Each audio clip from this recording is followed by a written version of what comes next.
بھارتی پولیس نے آخرکار تصدیق کر دی کہ بنڈائی بیچ پر ہونے والے حملے میں ملوث شخص کا تعلق پاکستان سے نہیں بلکہ انڈیا سے تھا۔ حملہ آور ساجد اکرم حیدرآباد کے علاقے ٹولی چوکی کا رہائشی تھا، مگر یہ سادہ سی حقیقت منظر عام پر آنے سے پہلے کہانی کئی موڑ لیتی رہی۔ رائٹرز کے مطابق انڈیا چھوڑنے سے قبل اس کا کوئی مجرمانہ ریکارڈ موجود نہیں تھا۔ وہ 1998 میں اسٹڈی ویزا پر آسٹریلیا آیا، وہاں برسوں تک مقیم رہا اور اس کے دوران 6 مرتبہ انڈیا کا سفر بھی کیا، مگر کسی مرحلے پر اس کے خلاف کوئی مشتبہ سرگرمی رپورٹ نہیں ہوئی۔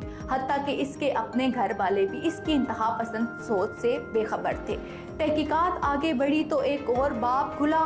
فلپائن کے حکام نے بتایا کہ حملے سے تقریباً 1 ماہ پہلے ساجد اکرم 1 مہینے تک فلپائن میں مقیم رہا، جہاں اس نے مبینہ طور پر عسکری نوعیت کی تربیت حاصل کی۔ اسی دوران سڈنی مارننگ ہارلڈ نے یہ رپورٹ بھی دی کہ وہ آسٹریلیا میں ایک مزید تبلیغی گروپ سے وابستہ تھا، لیکن ان حقائق کے سامنے آنے سے پہلے ہی ایک اور کہانی زور پکڑ چکی تھی جو میڈیا کے ذریعے پھیلائی گئی تھی۔ انڈین میڈیا کے کئی بڑے اور مرکزی چینلز نے بغیر تصدیق پاکستان کو اس حملے سے جوڑ دیا۔ نتیجہ یہ نکلا کہ سڈنی میں رہنے والا ایک بے گناہ پاکستانی نژاد شہری، جس کا نام بھی نوید اکرم تھا، سوشل میڈیا پر حملہ آور قرار دے دیا گیا۔